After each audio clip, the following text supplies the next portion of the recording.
स्त्री और पुरुष के शरीरों के संबंध में पहला शरीर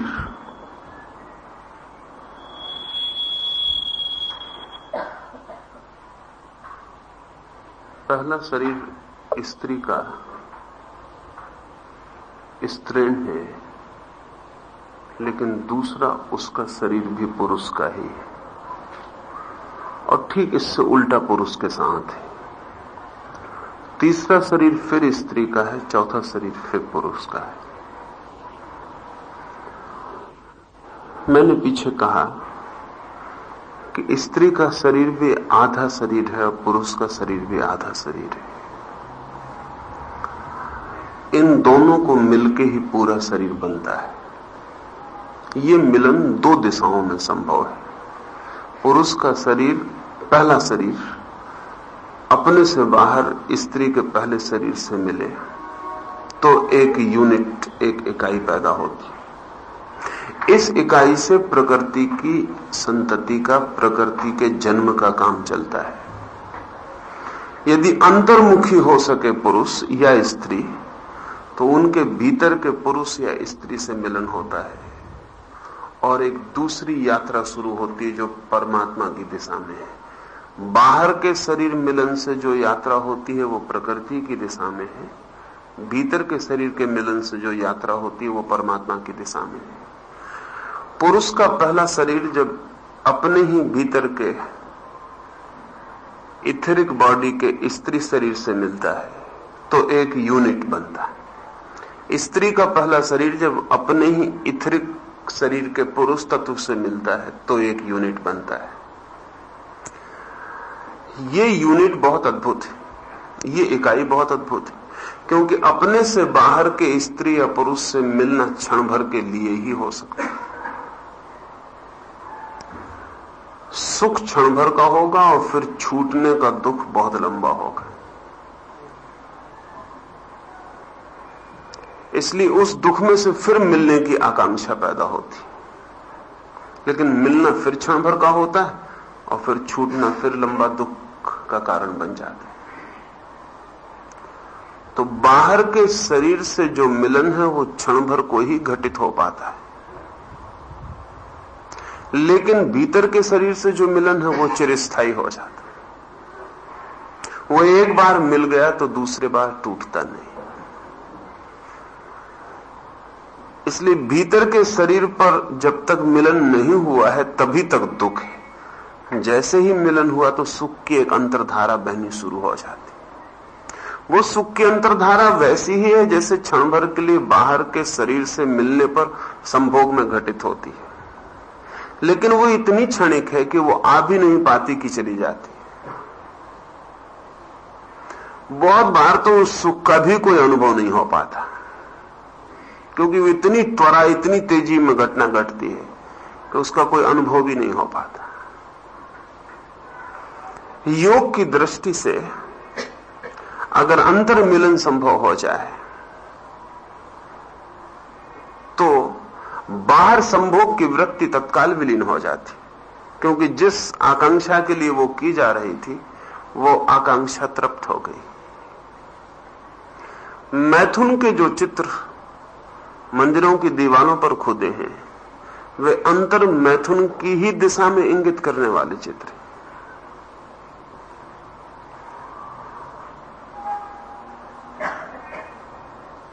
अंतर मैथुन ध्यान की प्रक्रिया है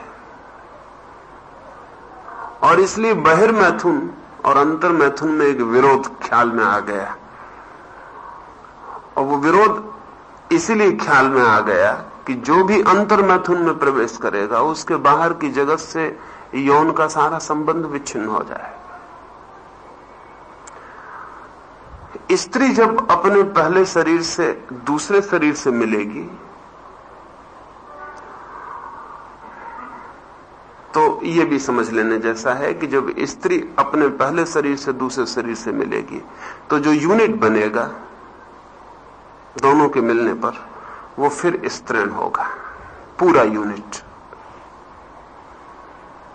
और पुरुष का पहला शरीर जब दूसरे शरीर से मिलेगा तो जो इकाई बनेगी वो फिर पुरुष की होगी, पूरा शरीर। क्योंकि जो प्रथम है वो द्वितीय को आत्मसात कर लेता है। जो प्रथम है वो द्वितीय को आत्मसात कर लेता है, दूसरा उसमें समाविष्ट हो जाता है। लेकिन अब ये स्त्री और पुरुष भी बहुत दूसरे अर्थों में है, उस अर्थों में नहीं जैसा कि हम बाहर स्त्री पुरुष को देखते हैं। क्योंकि बाहर जो पुरुष है वो अधूरा है, इसलिए सदा अतृप्त है। बाहर जो स्त्री है वो अधूरी है, इसलिए सदा अतृप्त है। अगर हम जैविक विकास को खोजने जाएं तो ये पता चलेगा कि जो प्राथमिक प्राणी हैं जगत में, उनमें स्त्री और शरीर के पुरुष शरीर अलग अलग नहीं है। जैसे अमीबा है जो कि प्राथमिक जीव है, अमीबा के शरीर में दोनों एक साथ मौजूद हैं, स्त्री और पुरुष।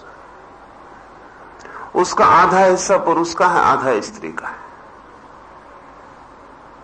इसलिए अमीबा से तृप्त प्राणी खोजना बहुत कठिन है,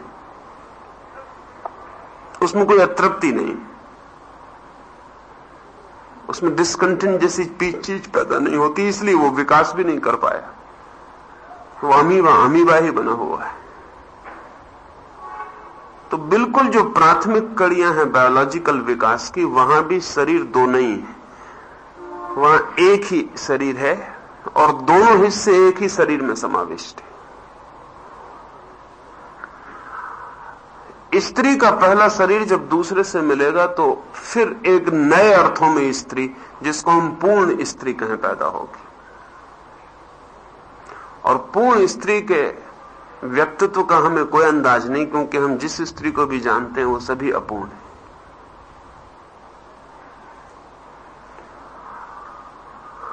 पूर्ण पुरुष का भी हमें कोई अंदाज नहीं, क्योंकि जितने पुरुष हम जानते हैं वे सब अपूर्ण हैं, वे सब आधे आधे हैं। जैसे ही ये इकाई पूरी होगी, एक परम तृप्ति इसमें प्रवेश कर जाएगी, जिसमें असंतोष जैसी चीज क्षीण होगी, विदा हो जाएगी। ये जो पूर्ण पुरुष होगा या पूर्ण स्त्री होगी, पहले और दूसरे शरीर के मिलने से, अब इनके लिए बाहर से तो कोई भी संबंध जोड़ना मुश्किल हो जाएगा। इनके लिए बाहर से संबंध जोड़ना बिल्कुल मुश्किल हो जाएगा, क्योंकि बाहर अधूरे पुरुष और अधूरी स्त्रियां होंगी जिनसे इसका कोई तालमेल नहीं बैठ सकता। लेकिन अगर एक पूर्ण पुरुष भीतर जिसके दोनों शरीर मिल गए हैं और एक स्त्री जिसके दोनों शरीर मिल गए हैं, इनके बीच संबंध हो सकता है। और तंत्र ने इसी संबंध के लिए बड़े प्रयोग किए, इसलिए तंत्र बहुत परेशानी में पड़ा और बहुत बदनाम भी हुआ, क्योंकि हम नहीं समझ सके कि वो क्या कर रहे हैं। हमारी समझ के बाहर था। हमारी समझ के बाहर होना बिल्कुल स्वाभाविक था, क्योंकि अगर एक स्त्री और एक पुरुष तंत्र की दशा में, जबकि उनके भीतर के दोनों शरीर एक हो गए हैं, संभोग कर रहे हैं, तो हमारे लिए वो संभोग ही है और हम सोच भी नहीं सकते कि ये क्या हो रहा है। लेकिन ये बहुत ही और घटना थी, और ये घटना बड़ी सहयोगी थी साधक के लिए। इसके बड़े कीमती अर्थ थे, क्योंकि एक पूर्ण पुरुष एक पूर्ण स्त्री का बाहर जो मिलन था वो एक नए मिलन की सूत्रपात थी, एक नए मिलन की यात्रा थी। क्योंकि अभी एक तरह से यात्रा खत्म हो गई, अधूरे पुरुष अधूरी स्त्री पूरे हो गए, एक जगह पर जाके चीज खड़ी हो गई और पठार आ जाएगा, क्योंकि अब हमें और कोई आकांक्षा का ख्याल नहीं। अगर एक पूर्ण पुरुष और पूर्ण स्त्री इस अर्थों में मिलते तो उनके भीतर पहली दफा अधूरे से बाहर एक पूर्ण स्त्री और पूर्ण पुरुष के मिलन का क्या रस और आनंद हो सकता है, वो उनके ख्याल में आता। और उनको दूसरी बात भी ख्याल में आती कि अगर ऐसा ही पूर्ण मिलन भीतर घटित हो सके तब तो अपार आनंद की वर्षा हो जाएगी, क्योंकि आधे पुरुष ने आधी स्त्री को भोगा था, फिर उसने अपने भीतर की आधी स्त्री से अपने को जोड़ा, तब उसने पाया कि अपार आनंद मिला। फिर पूरे पुरुष ने पूरी स्त्री को भोगा और तब स्वभावतः बिल्कुल तर्कसंगत उसको ख्याल आएगा कि अगर मेरे भीतर भी एक पूर्ण स्त्री मुझे मिल सके, तो अपने भीतर वो पूर्ण स्त्री की खोज में तीसरे और चौथे शरीर का मिलन घटित होता है। तीसरा शरीर पुरुष का फिर पुरुष है और चौथा स्त्री है। स्त्री का तीसरा शरीर पुरुष का है, स्त्री का है, और चौथा शरीर पुरुष का है। तंत्र ने इस व्यवस्था को कि कहीं आदमी रुक न जाए एक शरीर की पूर्णता पर, क्योंकि बहुत तरह की पूर्णताएं, अपूर्णता कभी नहीं रोकती, लेकिन बहुत तरह की पूर्णताएं हैं जो किसी आगे की अपूर्णता की दृष्टि से, पूर्णता की दृष्टि से अपूर्ण होंगी, लेकिन पीछे की अपूर्णता की दृष्टि से बड़ी पूरी मालूम पड़ती। तो पीछे की अपूर्णता मिट गई है, आगे की पूर्णता का हमें और बड़ी पूर्णता का कोई पता नहीं है, रुकाव हो सकता है। इसलिए तंत्र ने बहुत तरह की प्रक्रियाएं विकसित की जो बड़ी हैरानी की थी और जिनको हम समझ भी नहीं सकते हैं एकदम से। जैसे अगर पूर्ण पुरुष और पूर्ण स्त्री का संभोग होगा तो उसमें किसी की ऊर्जा का पात नहीं होगा, वो हो नहीं सकता, क्योंकि वो दोनों अपने भीतर कंप्लीट सर्किल, उनसे कोई ऊर्जा का स्खलन नहीं होने वाला है। लेकिन बिना ऊर्जा स्खलन के पहली दफा सुख का अनुभव होगा। और मजे की बात यह है कि जब भी ऊर्जा स्खलन से सुख का अनुभव होगा तो पीछे दुख का अनुभव अनिवार्य है, क्योंकि ऊर्जा स्खलन से जो विषाद और जो फ्रस्ट्रेशन और जो दुख और जो पीड़ा और जो संताप पैदा होगा वो होगा। सुख तो क्षण भर में चला जाएगा, लेकिन जो ऊर्जा खोई है उसको पूरा करने में 24 घंटे 48 घंटे और ज्यादा वक्त भी लग सकता है। उतनी देर तक चित्त उस अभाव के प्रति दुखी रहेगा। अगर बिना ऊर्जा स्खलन के संभोग हो सके, इसके लिए तंत्र ने बड़ी आश्चर्यजनक दिशा में काम किया और बड़ी हिम्मतवर दिशा में काम किया। उस पर तो पीछे कभी अलग बात करनी पड़ेगी। उनका सारा प्रक्रिया का जाल है पूरा का पूरा, और वो जाल चूंकि टूट गया और वो पूरा का पूरा विज्ञान धीरे धीरे एजोटेरिक हो गया, फिर उसको सामने बात करना मुश्किल हो गई, क्योंकि हमारी नैतिक मान्यताओं ने हमें बड़ी कठिनाई में डाल दिया। और हमारे नासमझ समझदारों ने, जिनको कि कुछ भी पता नहीं होता लेकिन जो कुछ भी कहने में समर्थ होते हैं, उन्होंने बहुत सी कीमती बातों को जिंदा रहना मुश्किल कर दिया, उनको विदा कर देना पड़ा, या वो छुप गई और अंडरग्राउंड हो गई और भीतर छुप के चलने लगी, लेकिन उनकी धाराएं जीवन में स्पष्ट नहीं रहती। ये पूर्ण स्त्री और पुरुष के संभोग की संभावना, और ये संभोग बहुत और तरह का है, इसमें ऊर्जा का स्खलन नहीं है, बल्कि एक नई घटना घटती है जिसको कि इशारे में कहा जा सकता है, अधूरी स्त्री और अधूरे पुरुष का जब भी मिलन होगा तो दोनों की शक्ति क्षीण होगी। मिलने के पहले उनकी जितनी शक्ति थी, मिलने के बाद उन दोनों की शक्ति कम होगी। और पूरे पुरुष और पूरी स्त्री के मिलन में इससे उल्टी घटना घटेगी, मिलने के पहले जितनी उनकी शक्ति थी, मिलने के बाद दोनों की ज्यादा होगी।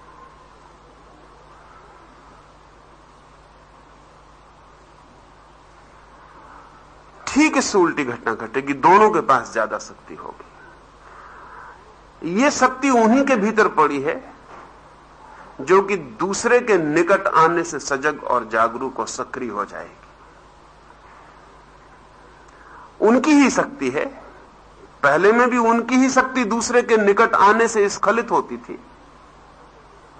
दूसरी घटना में उनकी ही शक्ति दूसरे के निकट आने से सक्रिय और सजग हो जाएगी, और जो उनके भीतर छिपा है वो पूरा का पूरा उनको प्रकट होगा। इस घटना से इंगित मिलेगा कि भीतर भी क्या पूर्ण पुरुष और पूर्ण स्त्री का मिलन हो सकता है, क्योंकि पहला मिलन भीतर भी अधूरे पुरुष और अधूरी स्त्री का मिलन है। इसलिए दूसरे यूनिट पर काम शुरू होता है कि तीसरे और चौथे शरीर को,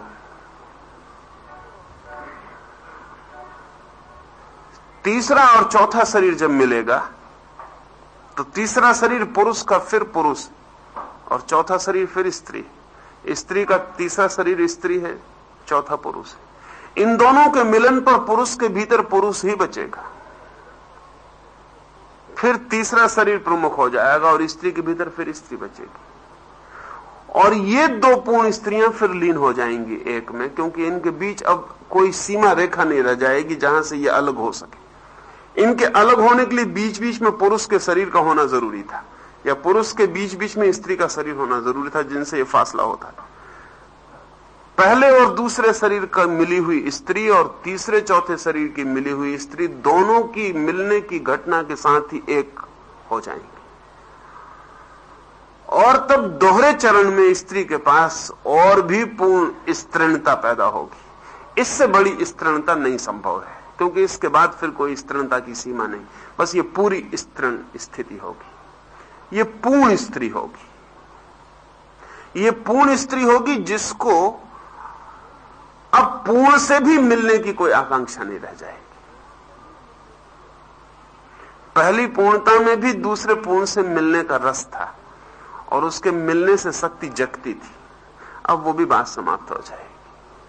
अब इसको परमात्मा भी मिलता हो तो उस अर्थ में मिलने का कोई अर्थ नहीं रह जाएगा। न पुरुष को, पुरुष के भीतर भी दो पुरुष मिलकर पूर्ण हो जाएंगे। चार शरीरों को मिलकर पुरुष के पास पुरुष बचेगा, स्त्री के पास स्त्री बचेगी, और इसके बाद कोई पुरुष स्त्री नहीं है पांचवें शरीर से। इसलिए स्त्री और पुरुष के इस चौथे शरीर के बाद जो घटना घटेगी वो दोनों की फिर भिन्न होगी, भिन्न होने वाली है। घटना एक ही होगी लेकिन दोनों की समझ भिन्न होगी। पुरुष अब भी आक्रामक होगा, स्त्री अब भी समर्पक होगी। स्त्री सरेंडर कर देगी,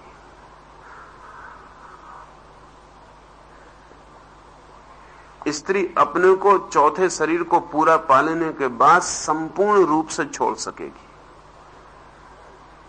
अब उसके छोड़ने में इंच भर की भी कमी नहीं रहेगी, और ये जो छोड़ना है, ये जो लेट गो है, ये जो समर्पण है, ये उसे आगे की यात्रा पर पहुंचा देगा पांचवें शरीर में, जहां फिर स्त्री स्त्री नहीं रह जाती, क्योंकि स्त्री होने के लिए भी अपने को थोड़ा सा बचाना जरूरी था। असल में हम जो हैं वो अपने को थोड़ा सा बचा के, अगर हम अपने को पूरा छोड़ सकें तो हम तत्काल और हो जाएंगे, जो हम कभी भी नहीं थे। हमारे होने में हमारा बचाव है पूरे वक्त। अगर एक स्त्री एक साधारण पुरुष के लिए भी पूरा छोड़ सके तो उसके भीतर एक क्रिस्टलाइजेशन घटित हो जाएगा, वो चौथे शरीर को पार कर जाएगी। इसलिए कई बार स्त्रियों ने साधारण पुरुष के प्रेम में भी चौथा शरीर पार कर लिया है। जिनको हम सती कहते हैं उनका कोई और दूसरा मतलब नहीं, इजोटेरिक अर्थों में उनका और कोई मतलब नहीं। उनका यह मतलब नहीं कि जिनकी दृष्टि दूसरे पुरुष पर नहीं उठती। सती का मतलब यह है कि जिनके पास दूसरे पर दृष्टि उठाने को बची नहीं। सती का मतलब यह नहीं है कि जिनकी दृष्टि दूसरे पुरुष पर नहीं उठती। सती का मतलब यह है कि जिनके पास अब स्त्री ही नहीं बची जो दूसरे पर दृष्टि उठाए। अगर साधारण पुरुष के प्रेम में भी कोई स्त्री इतनी समर्पित हो जाए तो उसको ये यात्रा करने की जरूरत नहीं, उसके चार शरीर इकट्ठे होकर पांचवें के द्वार पर वो खड़ी हो जाए। इस जिन्होंने ये अनुभव किया, उनके मतलब पुरुष को कोई परमात्मा बनाने का नहीं था, लेकिन उनके लिए पति के माध्यम से ही पांचवें का दरवाजा खुल गया था। इसलिए उनके कहने में कोई भूल न थी, उनका कहना बिल्कुल उचित था, क्योंकि जो साधक को बड़ी मेहनत से उपलब्ध होता है वो उनको प्रेम से ही उपलब्ध हो गया था, और एक व्यक्ति के प्रेम में ही वो उस जगह पहुंच गई थी। अब जैसे सीता है, सीता को हम उन स्त्रियों में गिनते हैं जिनको कि सती कहा जा सके। अब सीता का समर्पण बहुत अनूठा है, समर्पण की दृष्टि से पूर्ण है और टोटल सरेंडर है।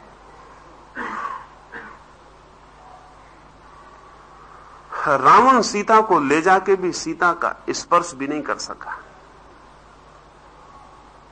असल में रावण अधूरा पुरुष है और स्त्री सीता पूरी स्त्री। पूरी स्त्री की तेजस्विता इतनी है कि अधूरा पुरुष उसे छू भी नहीं सकता, उस तरफ आंख उठा के भी जोर से नहीं देख सकता। वो तो अधूरी स्त्री को ही देखा जा सकता है।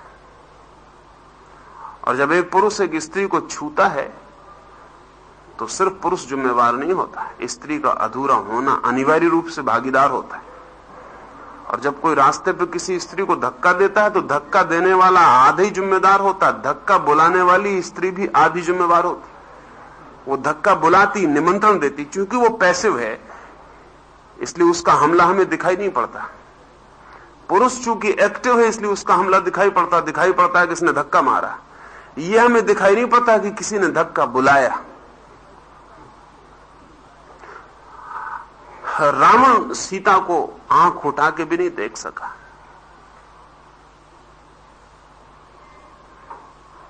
और सीता के लिए रावण का कोई अर्थ नहीं था।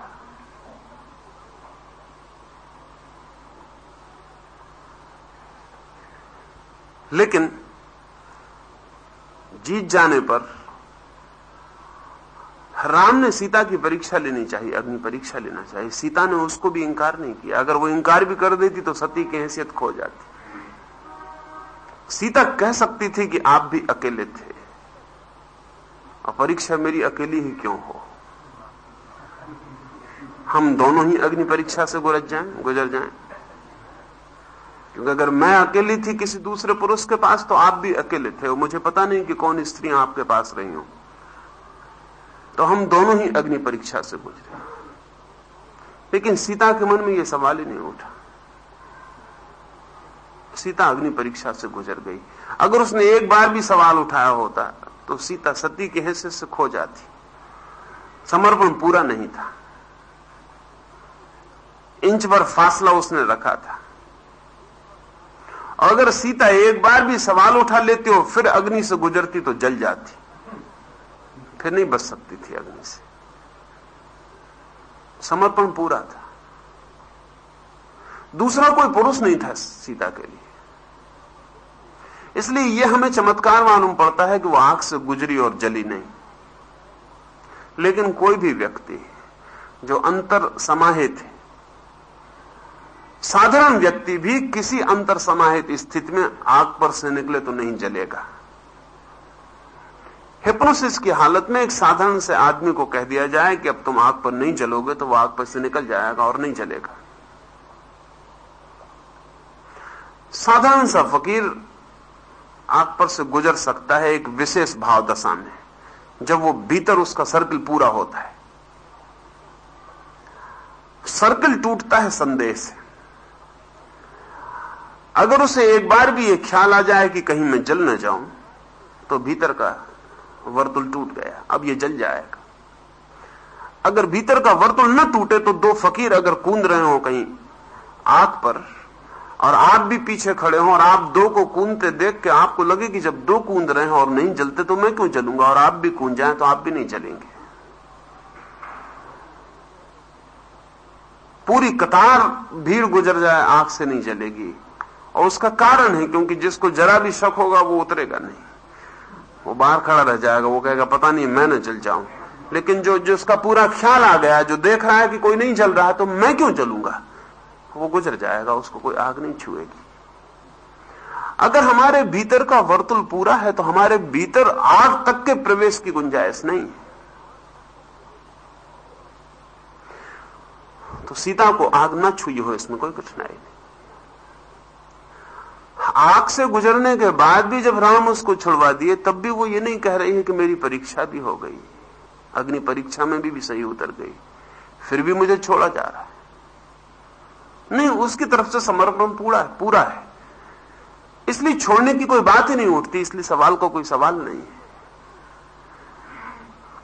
पूरी स्त्री अगर एक व्यक्ति के प्रेम में भी पूरी हो जाए तो वो जो सीढ़ियां हैं साधना की उनमें 4 को तो छलांग लगा जाएगी। पुरुष के लिए यह संभावना कठिन, पुरुष के लिए संभावना बहुत कठिन है, क्योंकि पुरुष समर्पक चित्त नहीं है उसके पास। ये बड़े मजे की बात है कि आक्रमण भी पूरा हो सकता है, लेकिन आक्रमण पूरा होने में सदा और बहुत सी चीजें जिम्मेदार होंगी, आप अकेले नहीं। लेकिन समर्पण के पूरे होने में आप अकेले जिम्मेदार होंगे और बहुत सी चीजों का कोई सवाल नहीं है।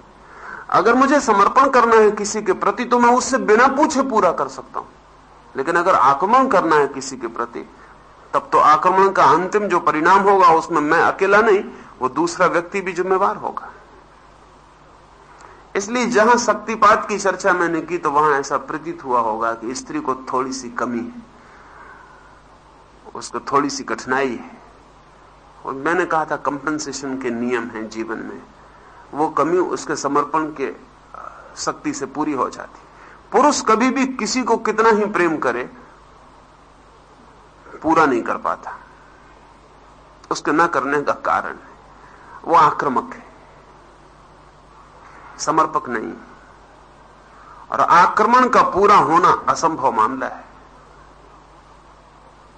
आक्रमण भी तभी पूरा हो सकता है जब कोई पूरा समर्पण कर दे, तो उस पर पूरा आक्रमण हो सकता है, अन्यथा वो नहीं हो सकता। तो स्त्री के 4 शरीर पूरे हो जाएं, एक हो जाए इकाई, तो 5वें पर बड़ी सरलता से वो समर्पण कर पाती है। और इस चौथी अवस्था में जब स्त्री इन दोहरी सीढ़ियों को पार करके पूरी होती है, तब दुनिया की कोई शक्ति उसको रोक नहीं सकती, और उसके लिए सिवाय परमात्मा के फिर कोई बसता नहीं। असल में 4 शरीरों में रहते हुए जिसको उसने प्रेम किया था वो भी परमात्मा हो गया था, और अब तो जो भी है वो परमात्मा है। मीरा के जीवन में बहुत मीठी घटना है कि वो गई है वृंदावन, और वहां उस बड़े मंदिर में कृष्ण के जो पुजारी है वो स्त्रियों का दर्शन नहीं करता है, स्त्रियों को देखता नहीं, इसलिए उस मंदिर में स्त्रियों के लिए प्रवेश निषिद्ध है। लेकिन मीरा तो अपना मंजीरा बजाती हुई भीतर प्रवेश ही कर गई है। उसे लोगों ने रोका और कहा कि स्त्री की जाना भीतर मना है, क्योंकि वो जो पुरोहित है मंदिर का वो स्त्री नहीं देखता है। तो मीरा ने कहा, बड़ी अद्भुत घटना, मैं तो सोचती थी एक ही पुरुष है जगत में कृष्ण, दूसरा पुरुष कौन है उसे मैं जरूर देखना चाहती हूँ। वो मुझे भला देखने में डरता हो, लेकिन मैं उसे देखना चाहती हूँ। दूसरा पुरुष कौन है? दूसरा पुरुष भी है। उस पुरोहित को खबर पहुंचाई गई कि स्त्री दरवाजे पे प्रवेश कर गई है, और वो कहती है कि मैं उस दूसरे पुरुष को देखना चाहती हूँ, क्योंकि मैं तो देखती हूँ कि एक ही पुरुष है कृष्ण। दूसरा पुरुष कहां है उसके मैं दर्शन करना चाहती हूं। वो जो मंदिर का पुरोहित था, पुजारी था, वो आया और भागा और मीरा के पैरों में गिरा, और उसने कहा कि जिसके लिए एक ही पुरुष बचा है, अब उसको स्त्री कहना बेमानी, अब उसको कोई मतलब ही नहीं रहा, अब बात ही खत्म हो गई और मैं तेरे पैर छूने आया हूं, और भूल हो गई मुझसे। मैंने साधारण स्त्रियों को देख के अपने को पुरुष समझ रखा था, लेकिन तेरी जैसी स्त्री के लिए तो मेरे पुरुष होने का कोई अर्थ नहीं। पुरुष अगर चौथे शरीर पे पहुंचेगा तो वो पूर्ण पुरुष हो जाए, दोहरी सीढ़ियां पार करके पूर्ण पुरुष हो जाए। उस दिन के बाद उसके लिए कोई स्त्री नहीं है, उस दिन के बाद उसके लिए स्त्री का कोई अर्थ नहीं है। अब वो सिर्फ आक्रमण की ऊर्जा है, जैसे स्त्री चौथे शरीर को पार करके सिर्फ समर्पण की ऊर्जा है, सिर्फ शक्ति जो समर्पित हो सकती है, और पुरुष सिर्फ शक्ति है जो आक्रामक हो सकती है। अब सिर्फ शक्तियां बच गई हैं, अब इनका स्त्री पुरुष नाम नहीं है, अब ये सिर्फ ऊर्जाएं हैं। पुरुष का जो आक्रमण है वही योग की बहुत सी प्रक्रियाओं में विकसित हुआ, स्त्री का जो समर्पण है वही भक्ति की बहुत सी प्रक्रियाओं में विकसित हुआ। समर्पण भक्ति बन जाता है, आक्रमण योग बन जाता है।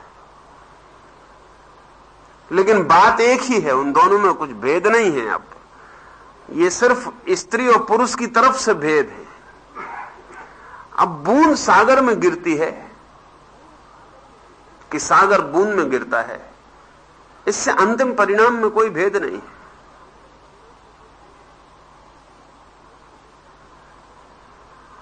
पुरुष की जो बूंद है वो सागर में गिरेगी, वो छलांग लगाएगा, और सागर में गिर जाएगा। स्त्री की बूंद जो है वो खाई बन जाएगी, वो पूरे सागर को अपने में पुकार लेगी, वो समर्पित हो जाएगी, वो पूरा सागर उसमें गिरेगा। अब भी वो निगेटिव होगी, निगेटिविटी होगी उसकी पूरी की पूरी, वो गर्भ रह जाएगी और सारे सागर को अपने में ले लेगी। समस्त विश्व की ऊर्जा उसमें प्रवेश कर जाएगी। पुरुष अब भी गर्भ नहीं बन सकता, पुरुष अब भी वीर ही होगा और एक छलांग लगाएगा और सागर में डूब जाएगा। बहुत गहरे में उनके व्यक्तित्व इस सीमा तक, आखिरी सीमा तक पीछा करेंगे, चौथे शरीर के आखिरी तक। पांचवें शरीर की दुनिया अलग हो जाएगी, तब आत्मा ही शेष रह जाती है और आत्मा का कोई लैंगिक भेद नहीं है, इसलिए उसके बाद यात्रा में कोई फर्क नहीं पड़ता। चौथे तक फर्क पड़ेगा और फर्क ऐसा ही होगा कि बूंद सागर में गिरेगी कि सागर बूंद में गिरेगा। अंतिम परिणाम एक ही हो जाएगा, बूंद सागर में गिरे कि सागर बूंद में गिरे, कोई फर्क पड़ने वाला नहीं है। लेकिन चौथे शरीर की आखिरी सीमा तक फर्क रहेगा। अगर स्त्री ने छलांग लगाना चाही तो वो मुश्किल में पड़ जाएगी, और अगर पुरुष ने समर्पण करना चाहा तो वो मुश्किल में पड़ जाएगा। बहुत सी स्त्रियां छलांग लगाने की मुश्किल में पड़ती हैं, बहुत से पुरुष समर्पण करने की मुश्किल में पड़ जाते हैं। उस भूल से सावधान रहना जरूरी है। क्या पूछते हैं? आपने एक प्रवचन में कहा है कि लंबे संभोग में स्त्री और पुरुष के बीच एक प्रकाश वलय निर्मित होता है। यह क्या है, कैसे निर्मित होता है और इसका क्या उपयोग है? प्रथम 4 शरीरों की द्वितीय विभिन्नता के आधार पर इन प्रश्नों का उत्तर देने की कृपा करें। अकेले ध्यान में उपरोक्त घटना का क्या रूप होगा? हाँ, जैसा मैंने कहा कि स्त्री आधी है, पुरुष आधा है। दोनों ऊर्जाएं हैं, दोनों विद्युत है। स्त्री नेगेटिव पोल है, पुरुष पॉजिटिव पोल है। और जहां कहीं भी विद्युत की ऋणात्मक और धनात्मक ऊर्जाएं एक वर्तुल बनाती हैं, वहां प्रकाश पुंज पैदा हो जाता है। प्रकाश पुंज ऐसा हो सकता है जो दिखाई ना पड़े, ऐसा हो सकता है जो कभी दिखाई पड़ जाए, ऐसा हो सकता है जो किसी को दिखाई पड़े, किसी को दिखाई ना पड़े। लेकिन वर्तुल निर्मित होता है। पर वर्तुल पुरुष और स्त्री का मिलन इतना क्षणिक है कि वर्तुल निर्मित हो ही नहीं पाता और टूट जाता है। इसलिए संभोग को लंबाने की क्रियाएं हैं और संभोग को लंबाने की पद्धतियां हैं। अगर आधा घंटे के पार संभोग चला जाए तो वलय, वो विद्युत का वर्तुल, प्रकाश पुंज स्त्री और पुरुष को घेरे हुए दिखाई पड़ सकता है। उसके चित्र भी लिए गए हैं। और कुछ आदिवासी कौमें अब भी इतने लंबे संभोग में गुजर सकती हैं और इसलिए उनके वर्तुल बन जाते हैं। साधारणतः सभ्य समाज में वर्तुल खोजना बहुत मुश्किल है, क्योंकि जितना तनावग्रस्त चित्त होगा, संभोग उतना ही क्षणिक होगा। असल में जितना टेंस माइंड होगा, उतने जल्दी स्खलन होगा उसका। जितना तनाव से भरा चित्त है, उतना स्खलन त्वरित होगा, क्योंकि तनाव से भरा चित्त असल में संभोग नहीं खोज रहा है, रिलीज खोज रहा है। पश्चिम में सेक्स का जो उपयोग है वो छींक से ज्यादा नहीं रह गया है। एक तनाव है जो फिक जाता है, एक बोझ है सिर पे जो निकल जाता है, ऊर्जा कम हो जाती तो आप शिथिल हो जाते।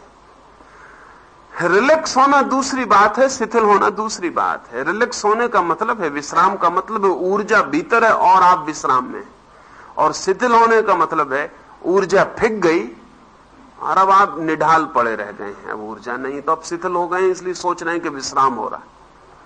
तो पश्चिम में जितना तनाव बढ़ा है, उतना सेक्स जो है वो एक रिलीज, एक तनाव से छुटकारा, एक भीतरी शक्ति के दबाव से मुक्ति, ऐसी हालत हो गई है। इसलिए पश्चिम में ऐसे विचारक हैं जो सेक्स को छींक से ज्यादा मूल्य देने को तैयार नहीं। नाक में खुजलाहट हुई है और छींक दी है तो मन हल्का हो गया है। बस इससे ज्यादा मूल्य देने को पश्चिम में लोग राजी नहीं है कुछ। और उनका कहना ठीक भी है, क्योंकि वो जो कर रहे हैं वो इतना ही है, इससे ज्यादा मूल्य का है भी नहीं। और पूरब में भी लोग उनसे धीरे धीरे राजी होते चले जा रहे हैं, क्योंकि पूरब भी तनावग्रस्त होता चला जा रहा है। कहीं किसी दूर किसी पहाड़ पर्वत की कंदरा में कोई व्यक्ति मिल सकता है जो तनावग्रस्त न हो, जिसको सभ्यता ने अभी न छुआ हो, और जो वहां जी रहा हो जहां वृक्ष और पौधों और पत्तियों और पहाड़ों की दुनिया है। तो वहां अभी भी संभोग में वो वर्तुल बनता है, और या फिर तंत्र की प्रक्रियाएं हैं जिनसे कोई भी वर्तुल बना सकता है। उस वर्तुल के अनुभव बड़े अद्भुत हैं, क्योंकि जब वो वर्तुल बनता है तभी तुम्हें ठीक अर्थों में यह पता चलता है कि तुम एक हुए, स्त्री और पुरुष एक हुए। इसका अनुभव तुम्हें वर्तुल बनने के पहले पता नहीं चलता। उसके बनते ही मैथुन में रत दो व्यक्ति दो नहीं रह जाते। उस वर्तुल के बनते ही वे एक ही ऊर्जा के, एक ही शक्ति के प्रवाह बन जाते। कोई चीज जाती और आती और घूमती हुई मालूम पड़ने लगती और दो व्यक्ति मिट जाते।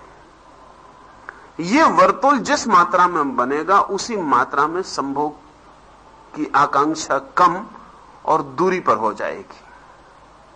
यह हो सकता है एक दफे वर्तुल बन जाए तो वर्ष भर के लिए भी फिर कोई इच्छा न रह जाए, कोई कामना न रह जाए, क्योंकि एक तृप्ति की घटना घट जाए। इसे ऐसे ही समझ सकते हो कि एक आदमी खाना खाए और वॉमिट कर दे, खाना खाए और उल्टी कर दे, तो कोई तृप्ति तो नहीं होगी। खाना खाने से तृप्ति नहीं होती, खाना पचने से तृप्ति होती है। आमतौर से हम सोचते हैं खाना खाने से तृप्ति होती, खाना खाने से कोई तृप्ति नहीं होती। तृप्ति तो पचने से होती है। संभोग के भी दो रूप हैं, एक सिर्फ खाना खाने का और एक पचने का। तो जिसे हम आमतौर से संभोग कह रहे हैं वो सिर्फ खाना खाना और उल्टी कर देने जैसा है। उसमें कहीं कुछ पच नहीं पाता। अगर पच जाए तो उसकी तृप्ति लंबी और गहरी है, और जो पचना है वो इस विद्युत के वर्तुल बनने पर ही होता है। यह सिर्फ सूचक है उसका कि दोनों की चित्त वृत्तियां एक दूसरे में समाहित और लीन हो गई। दोनों अब दो न रहे, एक हो गए। दोनों अब दो शरीर ही रहे, लेकिन भीतर बहती हुई ऊर्जा एक ही हो गई और छलांग लगा के एक दूसरे में प्रवाह करने लगी। ये जो स्थिति है, ये स्थिति बड़ी गहरी तृप्ति दे जाती। ये इस अर्थ में मैंने कहा था, इसका योग के लिए तो बहुत उपयोग है, साधक के लिए इसका बहुत उपयोग है, क्योंकि साधक को अगर ऐसा मैथुन उपलब्ध हो सके तो मैथुन की जरूरत बहुत कम हो जाती। और जितने दिन मैथुन की जरूरत नहीं होती उतने दिन तक उसकी अंतर यात्रा आसान हो जाती। और एक दफा अंतर यात्रा शुरू हो जाए और भीतर की स्त्री से संभोग होने लगे तब तो बाहर की स्त्री बेकार हो जाएगी, बाहर का पुरुष बेकार हो जाएगा। ग्रस्त के लिए ब्रह्मचर्य का जो अर्थ है वो यही हो सकता है। आप ख्याल लेते हैं, ग्रस्त के लिए जो ब्रह्मचर्य का अर्थ है वो यही हो सकता है कि उसका संभोग इतना तृप्तिदायी हो कि वर्षों के लिए बीच में ब्रह्मचर्य का क्षण छूट जाए। और एक दफा ये क्षण छूट जाए और भीतर की यात्रा शुरू हो जाए तो फिर बाहर की आवश्यकता विलीन हो जाती। ग्रस्त के लिए कह रहा हूं, संन्यास्त के लिए जिसने गृहस्थी को स्वीकार नहीं किया, उसके लिए ब्रह्मचर्य का अर्थ, उसके लिए ब्रह्मचर्य का अर्थ अंतर रमण, उसके लिए अंतर मैथुन है। उसे सीधा ही अंतर मैथुन के प्रयोग खोजने पड़ेंगे, अन्यथा वो सिर्फ बाहर की स्त्री से नाम मात्र को बचा हुआ दिखाई पड़ेगा। उसका चित्त तो दौड़ता ही रहेगा, भागता ही रहेगा। और जितनी ऊर्जा स्त्री से मिलने में व्यय नहीं होती, उससे ज्यादा ऊर्जा स्त्री से मिलने और रुकने की चेष्टा में व्यय हो जाती। तो सन्यासी के लिए अलग थोड़ा सा मार्ग है, और वो थोड़े से मार्ग में जो फर्क है वो इतना ही है कि गृहस्थ के लिए बाहर की स्त्री से मिलना प्राथमिक होगा, द्वितीय चरण पर अंतर की स्त्री से मिलना होगा। संन्यास्त के लिए अंतर की स्त्री से सीधा मिलना होगा, पहला चरण नहीं। इसलिए हर किसी को सन्यासी बना देना नासमझी की हद है।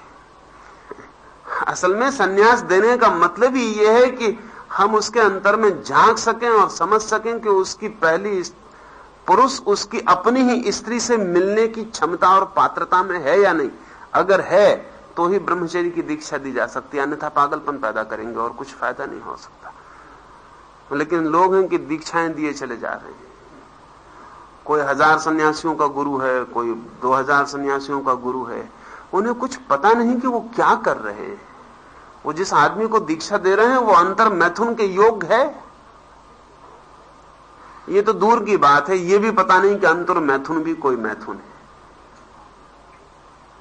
इसलिए मुझे जब भी सन्यासी मिलता है तो उसकी गहरी तकलीफ सेक्स की होती। ग्रस्त तो मुझे मिल जाते हैं जिनकी और तकलीफें भी हैं, लेकिन सन्यासी मुझे नहीं मिलता जिसकी और कोई तकलीफ हो। उसकी तकलीफ सेक्स ही है। ग्रस्त की और तकलीफें भी हैं, 1000 तकलीफें हैं, उसमें सेक्स एक तकलीफ है,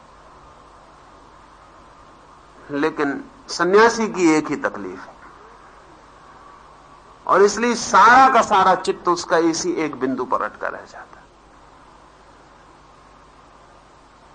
तो बाहर की स्त्री से बचने के तो उपाय बता रहे हैं उसके गुरु, लेकिन भीतर की स्त्री से मिलने का कोई उपाय नहीं है उनके ख्याल में। इसलिए बाहर की स्त्री से बचा नहीं जा सकता, सिर्फ दिखाया जा सकता है कि बच रहे हैं। बचना बहुत मुश्किल है। वो तो वैद्युतिक ऊर्जा है, उसके लिए जगह चाहिए। अगर वो भीतर जाए तो बाहर जाने से रोकेगी, अगर भीतर नहीं जा रही तो बाहर जाएगी।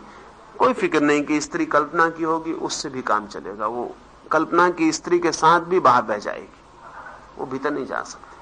ठीक स्त्री के लिए भी यही होगा। लेकिन स्त्री और पुरुष के मामले में यहां भी थोड़ा सा भेद जो ख्याल में ले लेना चाहिए।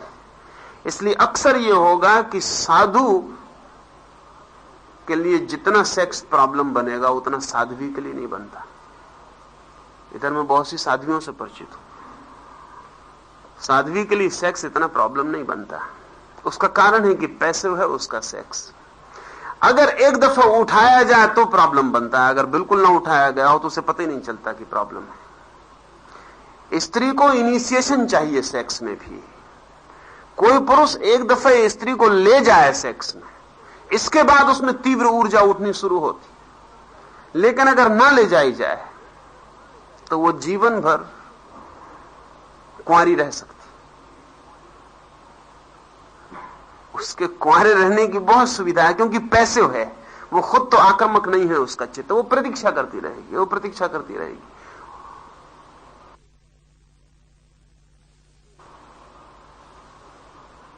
इसलिए मेरा मानना है कि विवाहित स्त्री को दीक्षा देना खतरनाक है, जब तक कि उसको अंतर पुरुष से मिलना न सिखाया जाए। कुंवारी लड़की दीक्षा ले सकती है, कुंवारे लड़के से वो ज्यादा ठीक हालत में है। उसको जब तक एक दफा दीक्षा नहीं मिली काम की, यौन की, तब तक वो दीक्षा कर सकती, आक्रामक नहीं है इसलिए। और अगर आक्रमण न हो बाहर से तो अपने आप धीरे धीरे उसके भीतर का पुरुष उसकी बाहर की स्त्री से मिलना शुरू कर देता, क्योंकि उसके नंबर 2 का जो शरीर है वो पुरुष का है, वो आक्रामक है। तो अंतर मैथुन स्त्री के लिए पुरुष की बजाय बहुत सरल है। मेरा मतलब समझ रहे ना तुम? उसका जो दूसरा पुरुष का शरीर है वो आक्रामक है। इसलिए अगर बाहर से स्त्री को पुरुष ना मिले ना मिले ना मिले, उसे पता ही ना हो बाहर के पुरुष के द्वारा यौन में जाने का, तो उसके भीतर का पुरुष उस पर हमला करना शुरू कर देगा। उसकी इथरिक बॉडी उस पर हमला करने लगेगी और उसका मुख भीतर की तरफ मुड़ जाएगा, वो अंतर मैथुन में लीन हो जाएगी। पुरुष के लिए अंतर मैथुन जरा कठिन बात है, क्योंकि पुरुष का आक्रामक शरीर नंबर 1 का है, नंबर 2 का शरीर उसका स्त्री का है। नंबर 2 का शरीर उस पर आक्रमण करके नहीं बुला सकता। जब वो जाएगा तभी नंबर 2 का शरीर उसको स्वीकार करेगा। ये सारे भेद हैं। और ये भेद अगर ख्याल में हो तो सारी व्यवस्था इस सब के संबंध में दूसरी होनी चाहिए। ये जो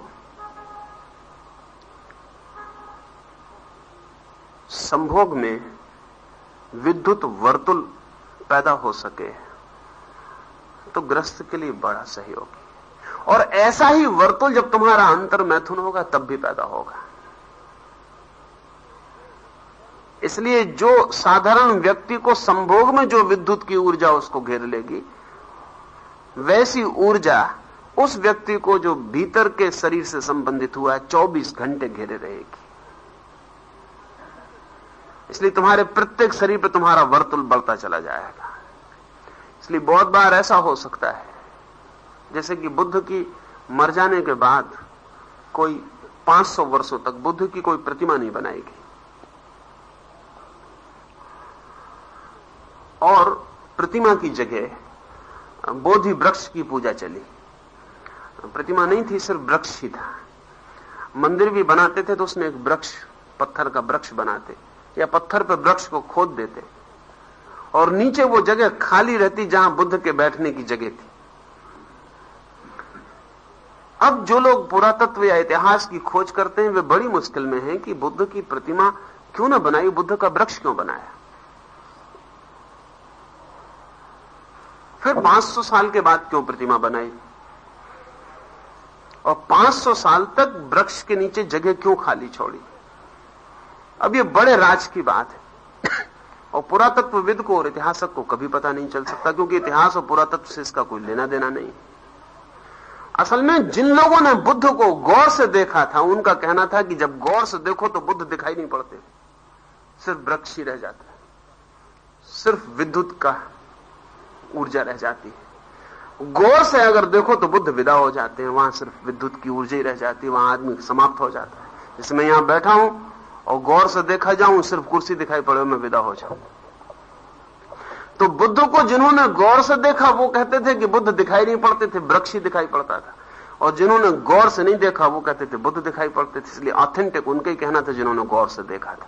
500 साल तक उनकी बात मानी गई, 500 साल तक उनकी बात मानी गई। जिन्होंने कहा था कि नहीं, बुद्ध कभी नहीं दिखाई पड़े, जब गौर से देखा तो वो नहीं थे, जगह खाली थी, वृक्ष ही रह गया था पीछे।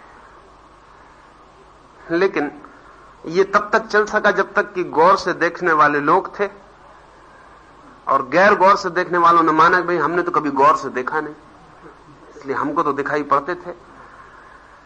लेकिन जब ये वर्ग खोता चला गया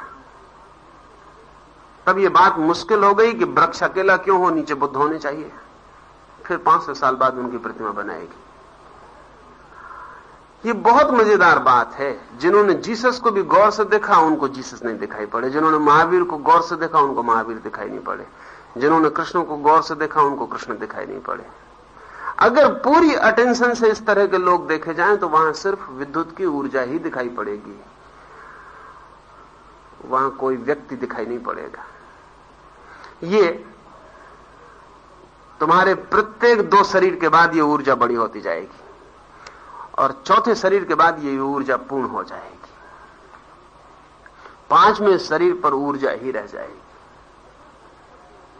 6वें शरीर पर ये ऊर्जा अलग दिखाई नहीं पड़ेगी, ये ऊर्जा चांद तारों से, आकाश से, सबसे जुड़ जाएगी। 7वें शरीर पर ऊर्जा भी दिखाई नहीं पड़ेगी। पहले मैटर खो जाएगा, फिर एनर्जी भी खो जाएगी, पहले पदार्थ खो जाएगा, फिर शक्ति भी खो जाएगी। तो इस लिहाज से वो सोचने जैसी बात।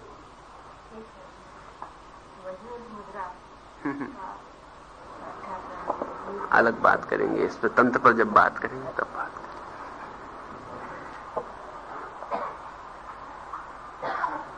ये प्रश्न जैसा ही है, शायद उसका उत्तर आ गया होगा। सामान्य अवस्था में अलग अलग होने पर पुरुष और स्त्री विद्युतीय ध्रुवों के हिसाब से एकाकीपन या अपूर्णता का अनुभव करते हैं। संभोग में और ध्यान में अलग अलग उनकी अपूर्णता का बोध क्यों और कैसे टूटता है, इसे प्रथम 4 शरीरों की विद्युतीय विभिन्नता के आधार पर समझाने की बात है। ये बात हो गई।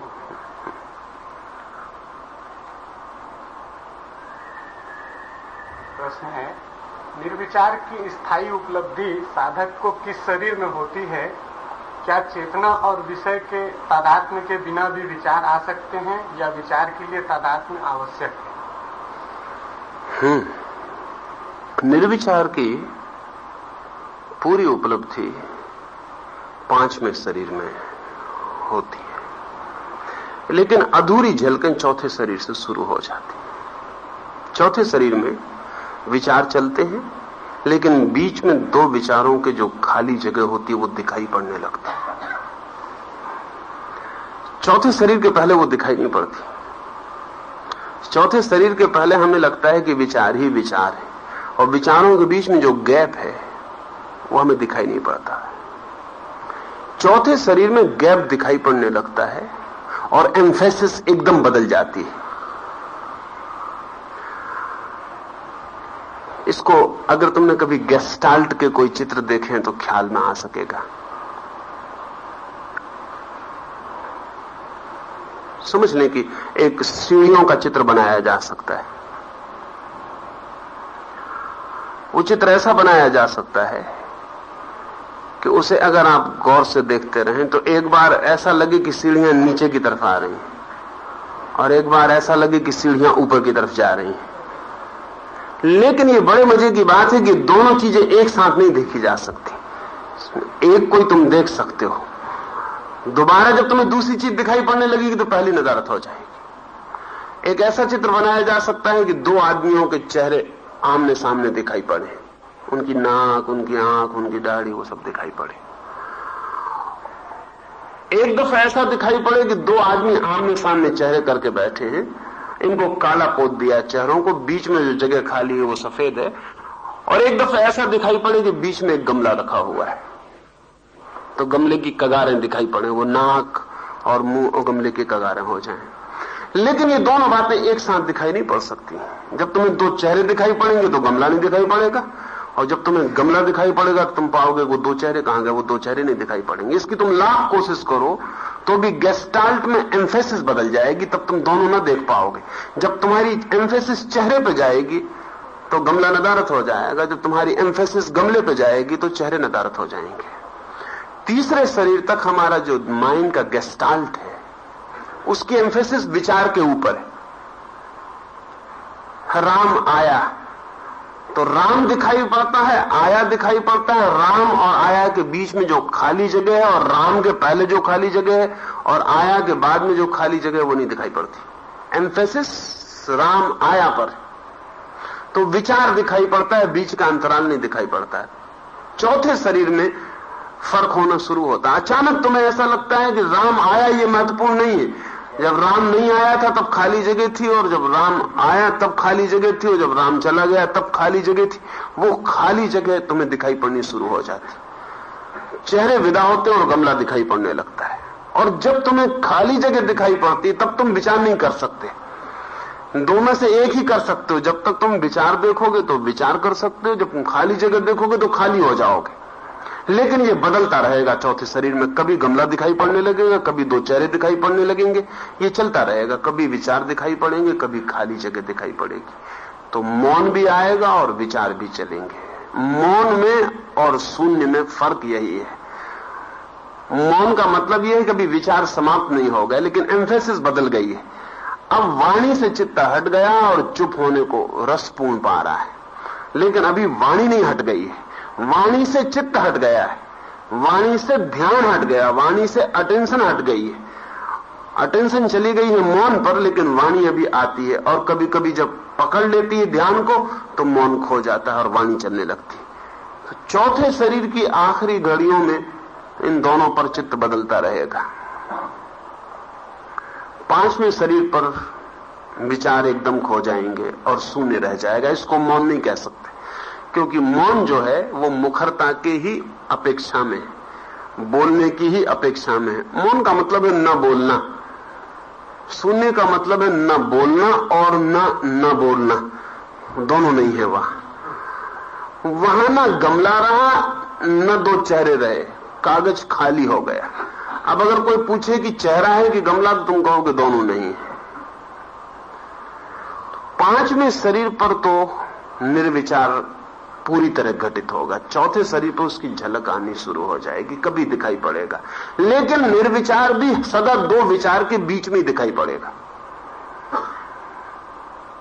पांचवें शरीर पर निर्विचार दिखाई पड़ेगा, विचार नहीं दिखाई पड़ेगा। अब दूसरा सवाल तुम्हारा जो है कि क्या विचार के साथ आइडेंटिटी तादात्म्य होना जरूरी तभी विचार आते हैं, या ऐसा भी हो सकता है कि कोई विचार से तादात्म्य न हो और विचार आए? तीसरे शरीर तक तो आइडेंटिटी और विचार का आना सदा साथ होता है। तुम्हारा तादात्म्य होता है और विचार आते हैं, इनमें कभी फासले का पता ही नहीं चलेगा। तुम्हारा विचार और तुम एक ही चीज हो, दो नहीं हो। जब तुम क्रोध करते हो तो यह कहना गलत है कि तुम क्रोध करते हो, यही कहना उचित है कि तुम क्रोध हो जाते हो।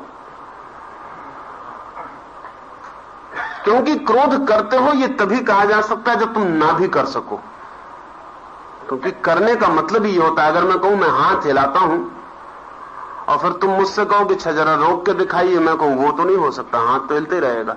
तो फिर तुम कहोगे फिर आप हिलाते हैं, इसका क्या मतलब रहा? कहिए हाथ हिलता है। अगर आप हिलाते हैं तो रोक के दिखाइए, फिर हिला के दिखाइए। तो अगर मैं रोक ना सकूं तो हिलाने की मालकियत बेकार है, इसका कोई मतलब नहीं है। चूंकि तुम विचार को रोक नहीं सकते तीसरे शरीर तक, इसलिए तुम्हारी आइडेंटिटी पूरी है, तुम ही विचार हो। इसलिए तीसरे शरीर तक आदमी के विचार पर अगर चोट करो तो उस पर ही चोट हो जाती। अगर कह दो कि आपकी बात गलत है तो उसको ऐसा नहीं लगता कि मेरी बात गलत, उसको लगता है मैं गलत। झगड़ा जो शुरू होता है वो बात के लिए नहीं होता, फिर वो मैं के लिए झगड़ा शुरू होता है। आइडेंटिटी पूरी है। तुम्हारे विचार को चोट पहुंचाना मतलब तुम्हें चोट पहुंचाना हो जाता है।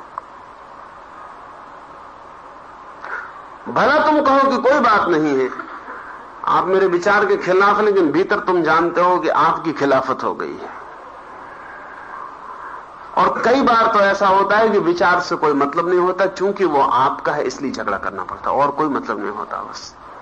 क्योंकि आप कह चुके कि मेरी इस आइडेंटिटी है, ये मेरा मत, ये मेरी किताब है, मेरा शास्त्र है, ये मेरा सिद्धांत है, ये मेरा वाद है, तो अब झगड़ा शुरू होगा। तीसरे शरीर तक तुम्हारी और विचार के बीच कोई फासला नहीं होता, तुम ही विचार होते हो। चौथे शरीर में डगमगाहट शुरू होती है। तुम्हें ऐसी झलकें मिलने लगती हैं कि मैं अलग हूं और विचार अलग है, लेकिन फिर भी तुम अपने को असमर्थ पाते हो कि विचार को रोक सको, क्योंकि बहुत गहरी जड़ों में संबंध रह जाता है। ऊपर से संबंध अलग मालूम होने लगता है, शाखाओं पर अलग हो जाता है। एक शाखा पर तुम बैठ जाते हो, दूसरे पर विचार बैठ जाता है। तुम्हें दिखाई तो पड़ता है अलग है, लेकिन नीचे जड़ में तुम और विचार एक होते हो। इसलिए लगता भी है अलग है, लगता भी है कि अगर मेरा संबंध टूट जाए तो बंद हो जाएगा, लेकिन बंद भी नहीं होता, संबंध भी किसी गहरे तल पर बना चला जाता है। चौथे शरीर पर फर्क पड़ना शुरू होता है। तुम्हें ये झलक मिलने लगती है कि विचार कुछ अलग, मैं कुछ अलग, विचार कुछ अलग, मैं कुछ अलग, लेकिन अभी भी तुम इसकी घोषणा नहीं कर सकते। और अभी भी विचार का आना यांत्रिक होता है, ना तो तुम रोक सकते हो ना तुम ला सकते हो। जैसे मैंने ये बात कही कि क्रोध को रोको तो पता चलेगा कि तुम मालिक हो, इससे उल्टा भी कहा जा सकता है कि अभी क्रोध को लाके बताओ, तब समझेंगे कि मालिक हो। तो ला भी नहीं सकते। कहोगे कि कैसे ले आए, लाएं कैसे? और अगर तुम ले आओ तो बस उसी दिन से तुम मालिक हो जाओगे, उस दिन से तुम रोक भी सकते हो किसी भी क्षण। मालिकियत जो है वो लाने ले जाने में अलग अलग नहीं है। अगर तुम ले आए तो तुम रोक भी सकते हो। और ये बड़े मजे की बात है कि रोकना जरा कठिन है, लाना जरा सरल है। इसलिए अगर मालिकियत लानी हो तो लाने से शुरू करना सदा आसान है बजाय रोकने के, क्योंकि लाती हालत में तुम शांत होते हो ना, रोकती हालत में तुम क्रोध में होते ही हो, तो इसलिए तुम अपने होश में भी नहीं होते, रोकोगे उसे कैसे?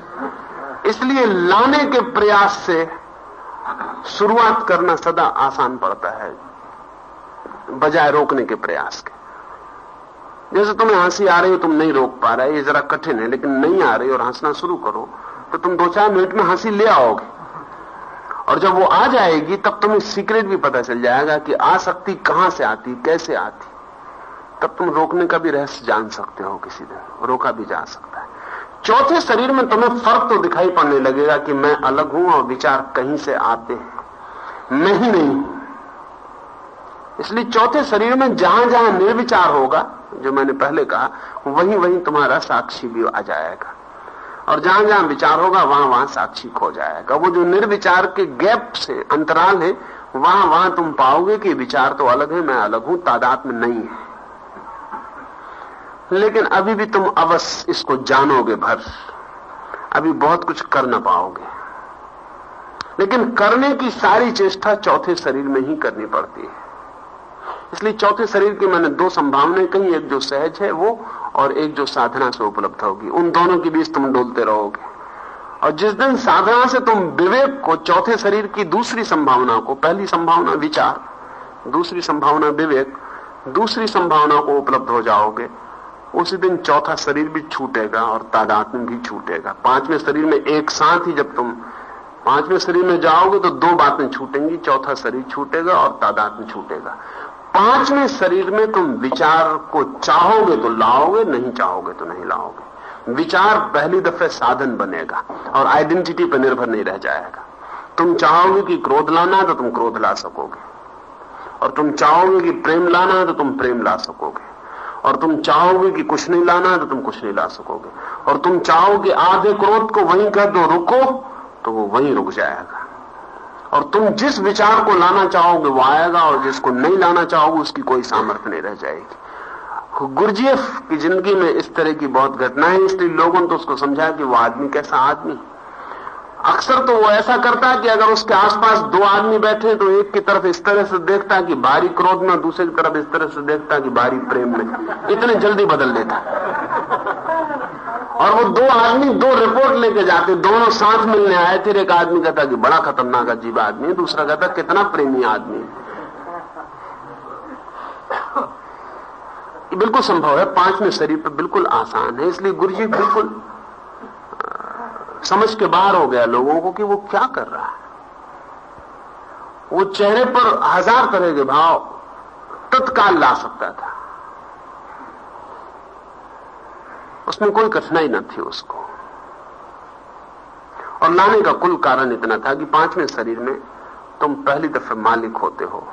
तुम जो चाहो, तब क्रोध और प्रेम और घृणा और क्षमा और सब और तुम्हारे सारे विचार तुम्हारा खेल हो जाते। इसके पहले तुम्हारी जिंदगी थी, इसके बाद तुम्हारा खेल है। और इसलिए तुम जब चाहो तब विश्राम पा सकते हो। खेल से विश्राम आसान है, जिंदगी से विश्राम बहुत मुश्किल है। अगर मैं खेल में ही क्रोध कर रहा हूं तो तुम्हारे चले जाने के बाद इस कमरे में क्रोध में नहीं बैठा रहूंगा। और अगर मैं खेल में ही बोल रहा हूं तो तुम्हारे चले जाने के बाद इस कमरे में बोलता नहीं रहूंगा।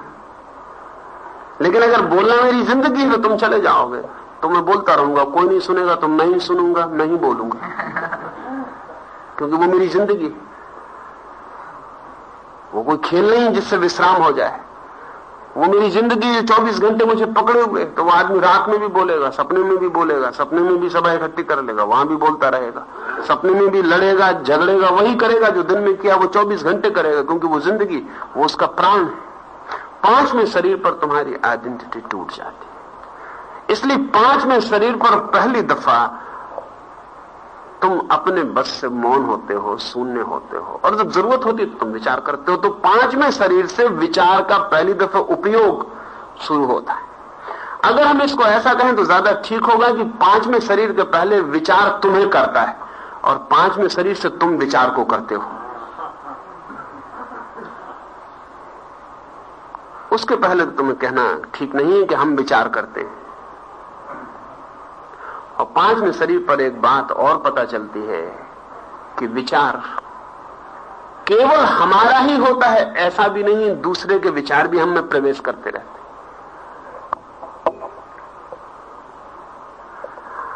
ऐसा नहीं है कि हमारा विचार हमारा ही है, उसमें बहुत चारों तरफ के विचार हम में प्रवेश करते रहते हैं और हम अक्सर ख्याल में नहीं होते कि हम किस विचार को अपना कह रहे हैं, वो किसी और का हो सकता है। एक हिटलर पैदा होता है तो पूरे जर्मनी को अपना विचार दे देता है और पूरे जर्मनी का आदमी सोचता है कि मेरे विचार, ये उसके विचार नहीं है। एक बहुत डायनेमिक आदमी अपने विचारों को विकीर्ण कर रहा है और लोगों में डाल रहा है और लोग उसके विचारों की सिर्फ प्रतिध्वनियां हैं। और ये डायनेमिज्म इतना गंभीर और इतना गहरा है कि मोहम्मद को मरे 1000 साल हो गए, जीसस को मरे 2000 साल हो गए। क्रिश्चियन सोचता है कि मैं अपने विचार कर रहा हूं, वो 2000 साल पहले जो आदमी छोड़ गया है तरंगे, वो अब तक पकड़ रही है। महावीर या बुद्ध या कृष्ण या क्राइस्ट, अच्छे या बुरे कोई भी तरह के डायनेमिक लोग जो छोड़ गए हैं वो तुम्हें पकड़ लेता है।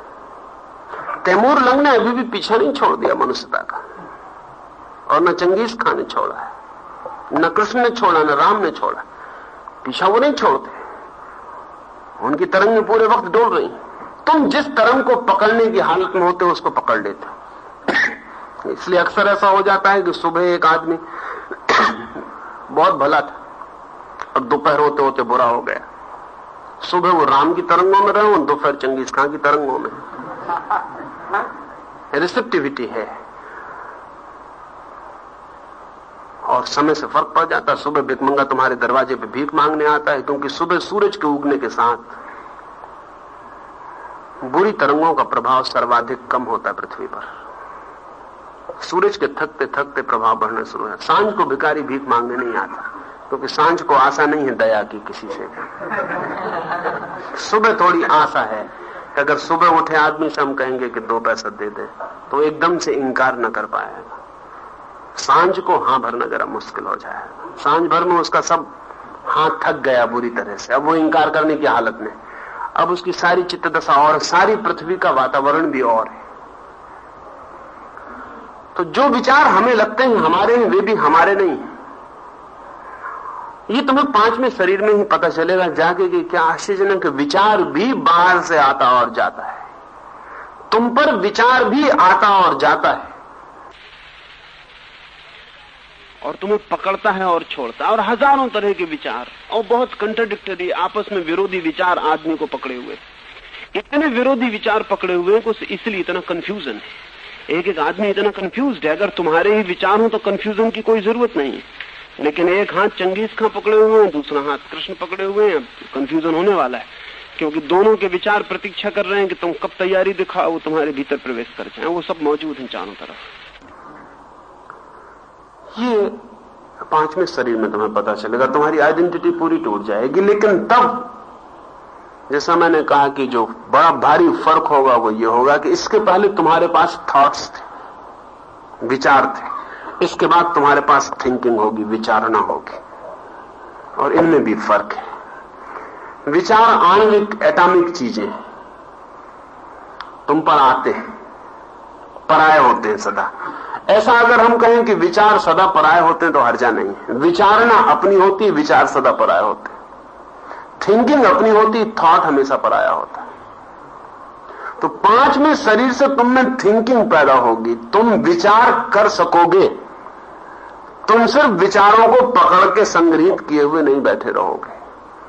और इसलिए 5वें शरीर की जो विचारणा है उसका कोई बोझ तुम पर नहीं होगा, वो तुम्हारी अपनी।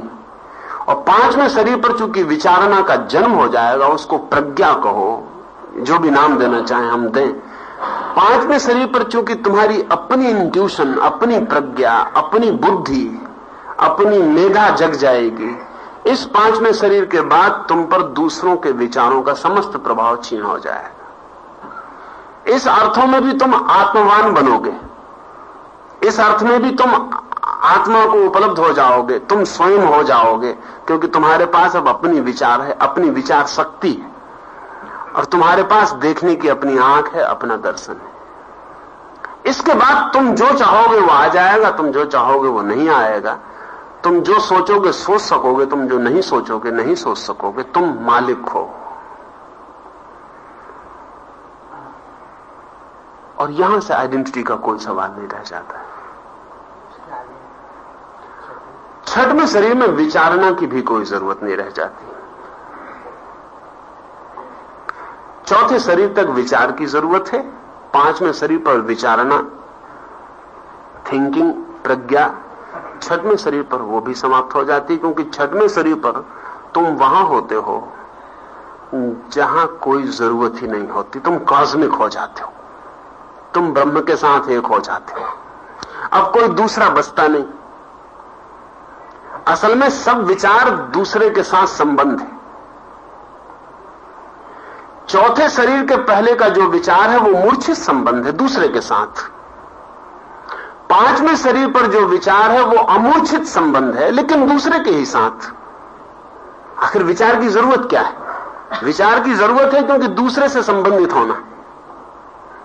चौथे तक मूर्छित संबंध है, पांचवें पर जागृत संबंध है, छठवें पर संबंध के लिए कोई नहीं बचता, रिलेटेड नहीं बचते, कॉस्मिक हो गए, तुम और मैं एक ही हो गए। तो अब तो कोई सवाल नहीं बचता, विचार की कोई जगह नहीं बचती जहां विचार खड़ा हो। इसलिए ब्रह्म शरीर है छठवां, वहां कोई विचार नहीं है, ब्रह्म में विचार नहीं है। इसलिए अगर ठीक हो तो हम इसको ऐसा कह सकते हैं कि ब्रह्म में ज्ञान है। असल में विचार जो है चौथे शरीर तक मूर्छित विचार, गहन अज्ञान है। क्योंकि इस बात की खबर है कि हमें विचार की जरूरत है अज्ञान से लड़ने के लिए। पांचवें शरीर में भीतर तो ज्ञान है, लेकिन बाहर जो हमसे अन्य है उसके बाबत अब भी अज्ञान है, अभी भी वो अन्य दिखाई पड़ रहा है। इसलिए पांचवें शरीर में विचार करने की जरूरत है। छठवें शरीर में बाहर और भीतर कोई भी नहीं रहा, बाहर भीतर न रहा, मैं तू न रहा, ये वो न रहा, अब कोई फासला न रहा जहां विचार की जरूरत है। अब तो जो है सो है। इसलिए छठवें शरीर में ज्ञान है, विचार नहीं है। सातवें में ज्ञान भी नहीं है, क्योंकि जो जानता था अब वो भी नहीं है, जो जाना जा सकता था वो भी नहीं है। इसलिए सातवें में ज्ञान भी नहीं है। अज्ञान नहीं, ज्ञानातीत है सातवीं अवस्था, बियॉन्ड नॉलेज है। कोई चाहे तो उसको अज्ञान भी कह सकता है। इसलिए अक्सर ऐसा होता है कि परम ज्ञानी और परम अज्ञानी कभी कभी बिल्कुल एक से मालूम पड़ते। जो परम ज्ञानी है वो परम अज्ञानी में कई बार बड़ा एक सा व्यवहार होगा। इसलिए छोटे बच्चे में और ज्ञान को उपलब्ध बूढ़े में बड़ी समानता हो जाएगी। वस्तुतः नहीं, लेकिन बड़ा ऊपर से एक सा दिखाई पड़ने लगेगा। कभी कभी परम संत का व्यवहार बिल्कुल बच्चे जैसा हो जाएगा। कभी कभी बच्चे के व्यवहार में परम संतता की झलक दिखाई पड़ेगी, और कभी कभी परम ज्ञानी जो है वो परम अज्ञानी हो जाएगा, बिल्कुल जड़ भरत हो जाएगा। वो ऐसा मालूम पड़ने लगेगा इससे अज्ञानी और कौन होगा, क्योंकि वो भी बियॉन्ड नॉलेज है और ये बिलो नॉलेज। एक ज्ञान के आगे चला गया, एक ज्ञान के अभी पीछे खड़ा है। इन दोनों में एक समानता है कि ज्ञान के बाहर है, दोनों ज्ञान के बाहर है, इतनी समानता है। कुछ एक आध और पूछ, जिसे आप समाधि कहते हैं वो किस तरह की उपलब्धि है? असल में बहुत तरह की समाधि है। इसलिए एक समाधि तो चौथे शरीर और पांचवें शरीर के बीच में घटेगी। और यह भी ध्यान रहे कि समाधि जो है वो सदा दो शरीरों के बीच में घटती है, वो संध्या काल है। समाधि जो है वो किसी एक शरीर की घटना नहीं, दो शरीरों के बीच की घटना, वो संध्या काल है। जैसे अगर कोई पूछे कि संध्या सांझ दिन की घटना है कि रात की, तो हम कहेंगे कि सांझ न दिन की घटना है न रात की, रात और दिन के बीच की घटना है। ऐसी समाधि जो है, एक समाधि, पहली समाधि चौथे और पांचवें शरीर के बीच में घटती है। चौथे पांचवें शरीर के बीच में जो समाधि घटती है उसी से आत्मज्ञान उपलब्ध होता है। एक समाधि पांचवें और छठवें शरीर के बीच में घटती है। पांचवें और छठवें शरीर के बीच में जो समाधि घटती है उससे ब्रह्म ज्ञान उपलब्ध होता है। एक समाधि छठवें और सातवें के बीच में घटती है। छठवें और सातवें के बीच में जो घटती है उससे निर्वाण उपलब्ध होता है।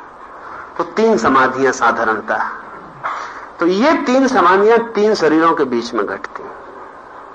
और एक फाल्स समाधि को भी समझ लेना चाहिए, जो समाधि नहीं है लेकिन चौथे शरीर में घटती, लेकिन समाधि जैसी प्रतीत होती, जिसको जापान में ज़ेन सतोरी कहते हैं। वो सतोरी इसी तरह की समाधि है, वो वस्तुतः समाधि नहीं है।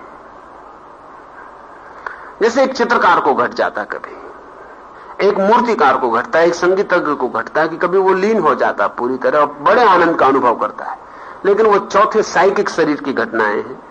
अगर चौथे शरीर में चित्त बिल्कुल समाहित और लीन हो जाए किसी भी बात को लेकर, सुबह सूरज को उगता देखकर, एक संगीत की धुन सुन के, एक नृत्य को देखकर, एक फूल को खिलते देखकर, अगर चित्त बिल्कुल लीन हो जाए तो एक फाल्स समाधि, एक मिथ्या समाधि घटित होती। ऐसी मिथ्या समाधि हिप्नोसिस से पैदा हो सकती। ऐसी मिथ्या समाधि मिथ्या शक्तिपात से घटित हो सकती। ऐसी मिथ्या समाधि शराब से, गांजे से, चरस से, मेस्कलिन से, marijuana से, LSD से पैदा हो सकती। तो 4 तरह की समाधियां हुई अगर ऐसा समझें तो। 3 समाधियां जो ऑथेंटिक प्रामाणिक समाधियां हैं उनमें भी तरतमता है, और एक चौथी झूठी समाधि जो बिल्कुल समाधि जैसी मालूम पड़ती है लेकिन सिर्फ समाधि का ख्याल होती, घटना नहीं होती, और धोखे में डाल सकती है, और अनेक लोगों को धोखे में डाला हुआ है। और किस शरीर में घटती? सिर्फ फाल्स समाधि चौथे शरीर में घटती। सिर्फ झूठी समाधि जो है वो संध्या नहीं है, वो किसी शरीर में घटती, वो चौथे शरीर में घटती। बाकी तीनों समाधियां शरीरों के बाहर घटती। संक्रमण काल में जब एक शरीर से तुम दूसरे में जा रहे होते तब समाधि एक द्वार है, पैसेज। चौथे से 5वें के बीच में एक समाधि है जिससे आत्मज्ञान उपलब्ध होता है। पहली समाधि पर आदमी रुक सकता है, पहली तो बहुत बड़ी बात। आमतौर से तो चौथी की फाल्स समाधि पर रुक जाता है क्योंकि वो सरल है, बहुत खर्च कम पड़ता है, मेहनत नहीं होती, और ऐसे ही पैदा हो सकती, उसमें रुक जाता। पहली समाधि बहुत कठिन बात हो जाती है, चौथे से 5वें की यात्रा। दूसरी समाधि और कठिन हो जाती है, आत्मा से परमात्मा की यात्रा। और तीसरी तो सर्वाधिक कठिन हो जाती, तो उसके लिए जो शब्द खोजे गए वो सब कठिन है। वज्र भेद, तो उसको वो सर्वाधिक कठिन है।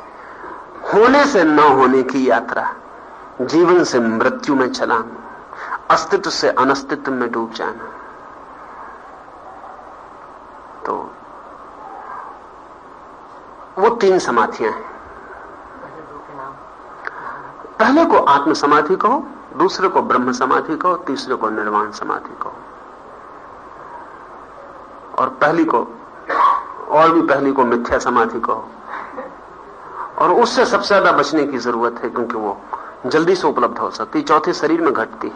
और इसको भी एक शर्त और कसौटी समझ लेना कि अगर किसी शरीर में घटे तो फॉल्स होगी। 2 शरीरों के बीच में ही घटनी चाहिए, वो द्वार है। उसको बीच कमरे में होने की कोई जरूरत नहीं, उसको कमरे के बाहर होना चाहिए और दूसरे कमरे के जोड़ पर होना चाहिए। वो पैसेज, मार्ग है। एक और पूछ लो। कुंडलिनी शक्ति का सूचक सिंबल सांप को क्यों माना गया है? कृपया उसके सभी कारणों का उल्लेख करें। थियोसॉफी के एम्ब्लेम प्रतीक में एक वृत्ताकार सांप है जिसकी पूंछ मुंह के अंदर है। रामकृष्ण मिशन के प्रतीक में सांप के फन को स्पर्श करती हुई उसकी पूंछ है। कृपया इनका अर्थ भी स्पष्ट करें। कुंडलिनी के लिए सर्व का प्रतीक बड़ा मौजूद, शायद उससे अच्छा कोई प्रतीक नहीं है। इसलिए कुंडलिनी में ही नहीं, सर्प ने बहुत बहुत यात्राएं की हैं उसके प्रतीक ने। और ऐसी दुनिया की कि किसी कोने में भी ऐसा नहीं है कि सर्प कभी ना कभी उस कोने के धर्म में प्रवेश न कर गया हो, क्योंकि सर्प में कई खूबियां हैं जो कुंडलिनी से तालमेल खाती हैं। पहली तो बात यह कि सर्प का ख्याल करते ही सरकने का ख्याल आता, और कुंडलिनी का पहला अनुभव किसी चीज के सरकने का अनुभव है। कोई चीज जैसे सरक गई, जैसे सर्प सरक गया। सर्प का ख्याल करते ही एक दूसरी चीज ख्याल में आती है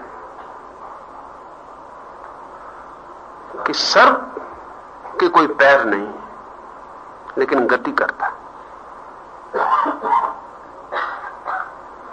गति का कोई साधन नहीं है उसके पास, कोई पैर नहीं है, लेकिन गति करता।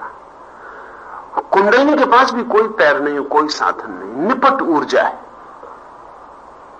फिर भी यात्रा करती। तीसरी बात जो ख्याल में आती है कि सर्प जब बैठा हो, विश्राम कर रहा हो, तो कुंडल मार के बैठ जाता। जब कुंडलिनी बैठी हालत में होती है, हमारे शरीर की ऊर्जा जब जगी नहीं है, तो वो भी कुंडल मारे ही बैठी रहती है। असल में एक ही जगह पर बहुत लंबी चीज को बैठना हो तो कुंडल मार के बैठ सकती है, और तो कोई उपाय भी नहीं उसके बैठने का। वो कुंडल लगा के बैठ जाए तो बहुत लंबी चीज भी बहुत छोटी जगह में बन जाए, और बहुत बड़ी शक्ति बहुत छोटे से बिंदु पर बैठी है तो कुंडल मार के ही बैठ सकती। फिर सर्प जब उठता है तो एक एक कुंडल टूटते हैं उसके, जैसे जैसे वो उठता है उसके कुंडल टूटते हैं। ऐसा ही एक एक कुंडल कुंडलनी का भी टूटता हुआ मालूम पड़ता है जब कुंडलनी का सर्प उठना शुरू होता। सर्प कभी खिलवाड़ में अपनी पूंछ भी पकड़ लेता।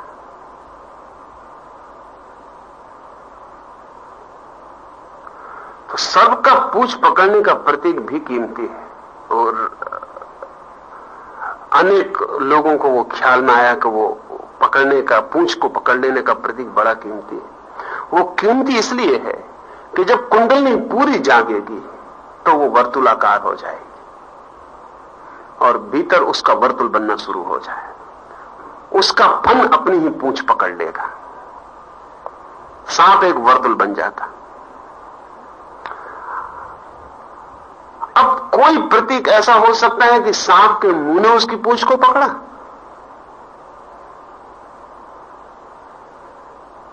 अगर पुरुष साधना की दृष्टि से प्रतीक बनाया गया होगा तो मुंह पूंछ को पकड़ेगा, आक्रामक होगा, और अगर स्त्री साधना के ध्यान से प्रतीक बनाया गया होगा तो पूंछ मुंह को छूती हुई मालूम पड़ेगी। समर्पित पूंछ है वो, मुंह ने पकड़ी नहीं है। ये फर्क पड़ेगा प्रतीक में, और कोई फर्क पड़ने वाला नहीं है। ये जो सर्प का जो फन है ये भी सार्थक मालूम पड़ा, क्योंकि पूंछ तो उसकी पतली होती है लेकिन उसका फन बड़ा होता है। और जब कुंडलिनी पूरी की पूरी जागती है तो सहजता में जाके फन की भांति फैल जाती है, उसमें बहुत फूल खिलते हैं, वो बहुत विस्तार ले लेती। पूंछ तो उसकी बहुत छोटी रह जाती है। सर्प जब कभी खड़ा होता है तो बड़ा आश्चर्यजनक, वो पूंछ के बल पूरा खड़ा हो जाता है। वो भी एक मिरेकल, एक चमत्कार है। सर्प में हड्डी नहीं होती, वो बिना हड्डी का जानवर है, लेकिन वो पूंछ के बल खड़ा हो सकता। और जब बिना हड्डी के कोई जानवर, कोई रेंगता हुआ पशु सर्प जैसा बिना हड्डियों के पूंछ के बल पूरा खड़ा हो जाता है, तो वो निपट ऊर्जा के सहारे खड़ा है, और कोई उपाय नहीं उसके पास, और ठोस साधन नहीं है खड़े होने के, सिर्फ शक्ति के बल, सिर्फ संकल्प के बल खड़ा है। खड़ा होने में कोई बहुत मटेरियल ताकत नहीं है उसके पास, समझ रहे मेरा मतलब? तो जब हमारी कुंडलिनी पूरी जगह खड़ी होती है तो उसके पास कोई मटेरियल सहारा नहीं होता, एकदम इमटेरियल फोर्स। इसलिए सब प्रतीक की तरह लगा। और भी कई कारण थे जो सर्प में लगे सार्थक। जैसे एक अर्थ में सर्प बहुत इनोसेंट है, बड़ा भोला है। इसलिए भोले शंकर उसको सिर पर रखे हुए हैं। वो बहुत भोला है, एकदम भोला है, ऐसे अपनी तरफ से किसी को सताने नहीं जाता, लेकिन अगर कोई छेड़ दे तो खतरनाक सिद्ध हो सकता। तो ये ख्याल भी कुंडलनी में है कि कुंडलनी ऐसे बहुत इनोसेंट शक्ति है, अपनी तरफ से तुम्हें परेशान नहीं करती, लेकिन अगर तुम गलत ढंग से छेड़ दो तो खतरे में पड़ सकते हो, भारी खतरा हो सकता है। इसलिए गलत ढंग से छेड़ना खतरनाक है, वो बोध भी ख्याल में।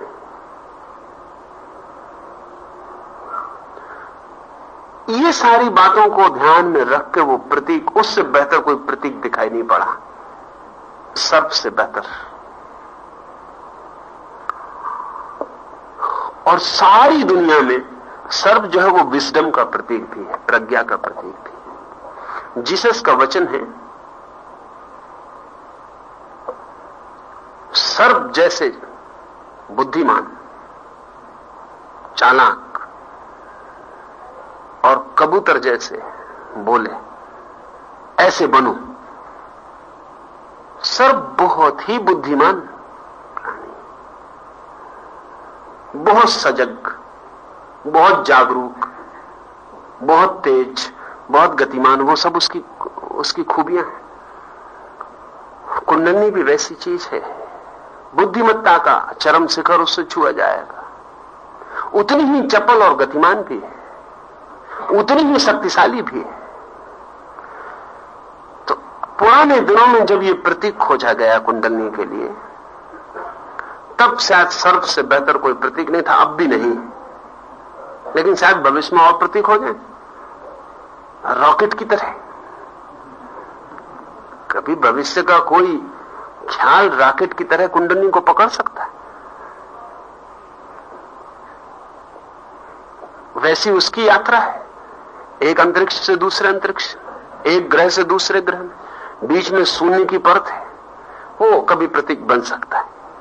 प्रतीक तो युग खोजता है। ये प्रतीक तो उस दिन खोजा गया जब आदमी और पशु बड़े निकट थे। उस वक्त सारे प्रतीक हमने पशुओं से खोजे, क्योंकि हमारे पास वही तो जानकारी थी, उन्हीं से हम खोजते थे। सर्प उस समय हमारी नजर में सबसे निकटतम प्रतीक था। जैसे विद्युत उस दिन हम नहीं कह सकते थे, आज जब मैं बात करता हूं तो कुंडलनी के साथ इलेक्ट्रिसिटी की बात कर सकता हूं। आज से 5000 साल पहले कुंडलनी के साथ विद्युत की बात नहीं की जा सकती थी, क्योंकि विद्युत का कोई प्रतीक नहीं था। लेकिन सर्प में विद्युत जैसी क्वालिटी भी है। हमें अब कठिन मालूम होता है, क्योंकि हम में से बहुतों के जीवन में सर्प का कोई अनुभव ही नहीं। हमारी बड़ी कठिनाई है, क्योंकि हमारे लिए सर्प का कोई अनुभव नहीं, कुंडलनी का तो है ही नहीं, सर्प का भी बहुत अनुभव नहीं। सर्प हमारे लिए एक जैसे एक मिथ।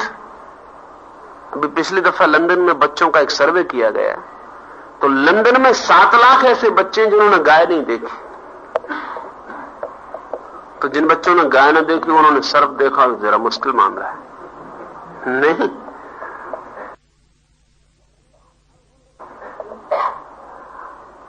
अब जिन बच्चों ने गाय नहीं देखी, अब इनका चिंतन, इनके सोचना, इनके प्रतीक बहुत भिन्न हो जाएंगे। सर्प बाहर हो गया दुनिया से, वो हमारी दुनिया का हिस्सा नहीं है बहुत। कभी वो हमारा बहुत निकट पड़ोसी था, 24 घंटे साथ था, सत्संग था, और तब आदमी ने उसकी सब चपलताएं देखी हैं, उसकी बुद्धिमानी देखी है, उसकी गति देखी है, उसकी सरलता भी देखी है, उसका खतरा भी देखा, वो सब देखा है। ऐसी घटनाएं हैं जबकि कोई सर्प एक बच्चे को बचा ले। एक निरीह बच्चा पड़ा है और सर्प उस पर फन मार के बैठ जाए और उसको बचा ले। वो इतना भोला भी है। और ऐसी भी घटनाएं हैं, वो खतरनाक से खतरनाक आदमी को एक दंश मार दे और समाप्त कर दे। वो दोनों उसकी संभावनाएं हैं। तो जब आदमी सर्प के बहुत निकट रहा होगा तब उसको पहचाना था। वो उसी वक्त कुंडलनी की बात भी चली थी, वो दोनों तालमेल खा गए। वो बहुत पुराना प्रतीक बन गया। लेकिन सब प्रतीक अर्थपूर्ण है, क्योंकि जब बनाए गए हैं हजारों साल में तो उनके पीछे कोई तालमेल है। लेकिन अब टूट जाएगा, बहुत दिन सर्प का प्रतीक नहीं चलेगा। अब बहुत दिन तक हम कुंडलनी को सर्पेंट पावर नहीं कह सकेंगे, क्योंकि सर्प बेचारा अब कहां है। अब उसमें उतनी शक्ति भी कहां है। अब वो जिंदगी के रास्ते पर कहीं दिखाई नहीं पड़ता। वो कहीं हमारा पड़ोसी भी नहीं रहा, हमारे पास भी नहीं रहता, उससे हमारे कोई संबंध नहीं रह गए। इसलिए ये सवाल उठता है, नहीं तो पहले ये कभी सवाल नहीं उठ सकता था, क्योंकि सर्प एकमात्र प्रतीक था। ऐसा कहा गया है कि कुंडली जब जागती है तो वो खून पी जाती है, मांस खा जाती है, इसका क्या अर्थ है? हाँ, इसका अर्थ होता है, इसका अर्थ होता है। इसका अर्थ और बिल्कुल वैसे होता है जैसा कहा गया है, प्रतीक अर्थ नहीं होता। असल में कुंडलिनी जागे तो शरीर में बड़े रूपांतरण होते हैं, बड़े रूपांतरण होते हैं। कोई भी ऊर्जा शरीर में जागेगी नई तो शरीर का पुराना पूरा का पूरा कंपोजिशन बदलता है, बदलेगा ही। जैसे हमारा शरीर कई तरह के व्यवहार कर रहा है जिनका हमें पता नहीं है, जो अनजाने और अनकॉन्शियस है। जैसे कंजूस आदमी, तब कंजूसी तो मन की बात है, लेकिन शरीर भी उसका कंजूस हो जाए। और शरीर उन तत्वों को डिपॉजिट करने लगेगा जिनकी भविष्य में जरूरत है, अकारण इकट्ठे कर लेगा, इतने इकट्ठे कर लेगा कि उनके इकट्ठे होने से परेशानी में पड़ जाएगा, वो बोझिल हो जाएंगे। अब एक आदमी बहुत भयभीत है तो शरीर उन तत्वों को बहुत इकट्ठे करके रखेगा जिनसे भय पैदा किया जा सकता है। नहीं तो कभी भय का तत्व ना रहे पास और तुम्हें भयभीत होना है तो शरीर क्या करेगा? तुम मुझसे मांग करोगे मुझे भयभीत होना, और शरीर के पास भय की ग्रंथियां नहीं, भय का रस नहीं, तो क्या करेगा? तो वो इकट्ठा करता है। भयभीत आदमी का शरीर भय की ग्रंथियां इकट्ठी कर लेता है, भय इकट्ठा कर लेता है। अब जिस आदमी को भय में पसीना छूटता है उसके शरीर को पसीने की ग्रंथियां बहुत मजबूत हो जाती और बहुत पसीना वो इकट्ठा करके रखता है, कभी भी रोज दिन में 10 दफे जरूरत पड़ जाती। तो हमारा शरीर जो है वो हमारे चित्त के अनुकूल बहुत कुछ इकट्ठा करता रहता है। जब हमारा चित्त बदलेगा तो शरीर बदलेगा, और जब हमारा चित्त बदलेगा तो और कुंडलिनी जागेगी तो पूरा रूपांतरण होगा। उस रूपांतरण में बहुत कुछ बदलाहट होगी। उसमें तुम्हारा मांस कम हो सकता है, तुम्हारा खून कम हो सकता है, लेकिन उतनी कम हो सकता है जितनी की तुम्हारे लिए जरूरत रह जाए। शरीर एकदम रूपांतरित होगा। शरीर के लिए जितना निपट आवश्यक है वो रह जाएगा, शेष सब जल के खाक हो जाएगा। तभी तुम हल्के हो पाओगे, तभी उड़ने योग्य हो पाओगे। वो होगा फर्क। इसलिए वो ठीक है ख्याल उनका।